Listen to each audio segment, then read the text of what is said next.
Shalom Alaikum Bapak Ibu, Saudara-saudari yang dikasihi di dalam Tuhan. Kita bersyukur karena diberi kesempatan untuk berjumpa di dalam pembelajaran firman Tuhan. Mari kita berdoa. Bapa, di dalam nama Tuhan Yesus, terima kasih untuk waktu ini. Kami akan belajar firman-Mu.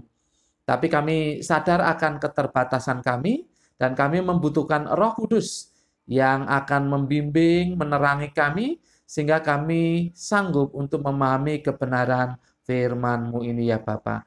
Dalam nama Tuhan Yesus, haleluya, amin. Bapak, Ibu, Saudara-saudari yang dikasih dalam Tuhan, hari ini Rabu, tanggal 9 September 2020, kita akan belajar dari Yosua pasal yang ke-10, ayat 12 sampai 14. Yosua pasal yang ke-10 ayat 12 sampai dengan ke-14. Judulnya adalah Demi Seorang Manusia. Demi seorang manusia. Bapak, Ibu, Saudara-saudari yang dikasih dalam Tuhan, kalau kita belajar perjanjian lama, maka kita jangan terjebak kepada masalah perangnya, kan banyak perang dicatat di perjanjian lama. Kita jangan terjebak kepada masalah perangnya. Sebab itu sesuai dengan konteks zaman itu. Sedang di perjanjian baru kita tahu fokusnya adalah mengenai kasih. Namun, kita akan fokus kepada prinsip-prinsip kebenarannya. Di dalam Yosua pasal yang ke-10, kita melihat bagaimana Tuhan melakukan karya yang besar demi seorang manusia yang memohon kepadanya. Mari baca ayat yang ke-12 sampai 14. Lalu Yosua berbicara kepada Tuhan.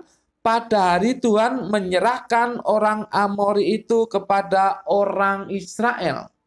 Ia berkata di hadapan orang Israel, "Matahari, berhentilah di atas Gibeon, dan engkau bulan di atas lembah Ayalon." Maka berhentilah matahari dan bulan pun tidak bergerak, sampai bangsa itu membalaskan dendamnya kepada musuhnya. Bukankah hal itu telah tertulis dalam kitab orang jujur? Matahari tidak bergerak di tengah langit dan lambat-lambat terbenam kira-kira sehari penuh. Belum pernah ada hari seperti itu, baik dahulu maupun kemudian, bahwa Tuhan mendengarkan permohonan seorang manusia secara demikian. Sebab yang berperang untuk orang Israel ialah Tuhan. Matahari dan bulan berhenti. Matahari dan bulan berhenti. Bagaimana ini? Bagaimana kisahnya ini? Matahari dan bulan berhenti. Bapak, Ibu, Saudara-saudari yang dikasihi dalam Tuhan, secara ilmu pengetahuan ini mustahil. Secara ilmu pengetahuan ini mustahil. Karena kalau matahari berhenti, ya goyanglah galaksi ini. Ya terjadi kekacauan di alam ini. Kalau matahari ini berhenti, itu menurut ilmu pengetahuan. Tetapi apa yang tidak bisa bagi manusia, yang mustahil bagi manusia, itu tidak mustahil bagi Tuhan. Tidak mustahil bagi Tuhan. Bapak, Ibu, Saudara-saudari yang dikasihi dalam Tuhan, para ilmuwan tentu berteori tentang hal ini. Bahkan teolog-teolog Kristen juga berteori tentang berhentinya matahari dan bulan ini. Boleh-boleh saja, tetapi yang jelas tidak ada yang mustahil bagi Tuhan. Menariknya kalimat di ayat yang ke-14 demikian. Bahwa Tuhan mendengarkan permohonan seorang manusia secara demikian.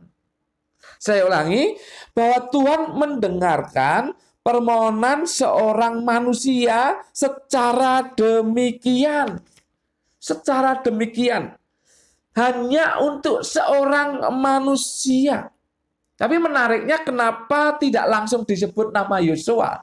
Padahal jelas di ayat sebelumnya Yosua disebutkan di situ. Tapi di sini disebut seorang manusia. Kata seorang manusia ini dalam bahasa Ibrani is. Menekankan pada masalah individual. Menekankan pada masalah individual. Dan di sini, di bagian firman Tuhan ini, sekaligus dikontraskan dengan keberadaan Tuhan.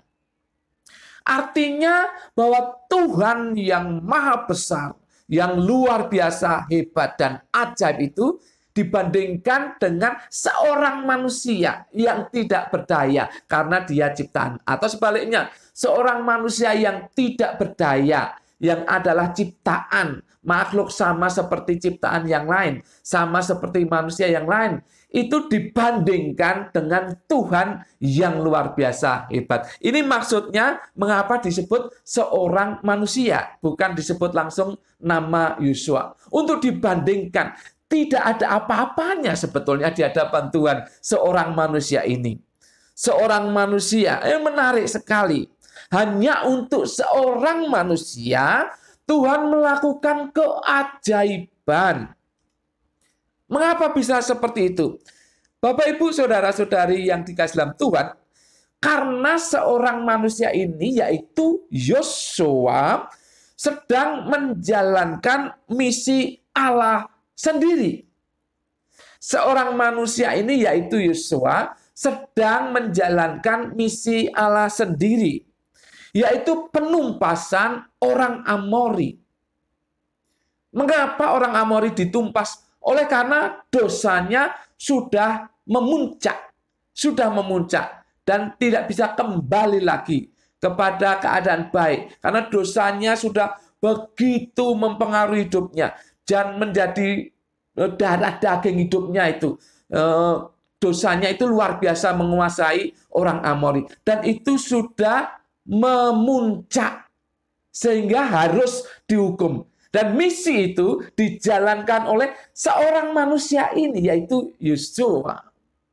Jadi karena menjalankan misi Allah, maka Allah sendiri melakukan perbuatan yang ajaib, yang luar biasa, sampai menghentikan matahari dan bulan karena Yosua menjalankan misi Allah.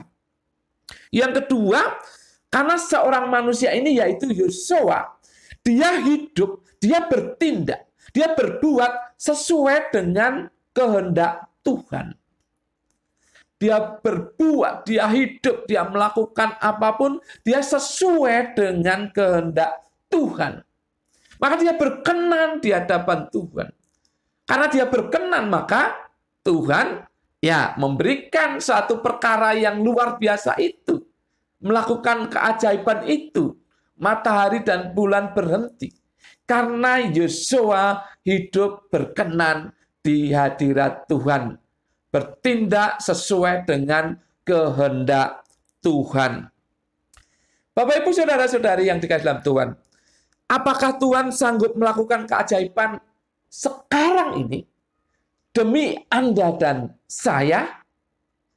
Apakah Tuhan sanggup dan mau melakukan perbuatan ajaib sekarang ini demi Anda dan saya? Mengapa tidak? Mengapa tidak? Sudah pasti sanggup. Sudah pasti mau, asalkan kita menjalankan misi Allah. Kita menjalankan misi Allah. Jadi bukan tindakan kita yang seenak kita, bukan. Ketika kita menjalankan misi Allah, maka keajaiban itu bisa terjadi. Apa yang kita lakukan sesuai dengan misi Allah, maka keajaiban itu bisa terjadi. Banyak kesaksian tentang pelayanan hamba-hamba Tuhan yang luar biasa. bagaimana Tuhan melakukan keajaiban. Kenapa? Mereka melakukan misi Tuhan sendiri. Bapak Ibu, ada misi Tuhan di dalam diri kita. Untuk menjadi saksi bagi orang lain. Untuk menyampaikan kabar baik bagi orang lain. Untuk membawa mereka mengenal Tuhan. Itu misi Tuhan di dalam diri kita. Ketika kita berbuat, ketika kita bertindak sesuai, sepadan dengan misi Allah itu, maka keajaiban bisa terjadi dalam kehidupan kita.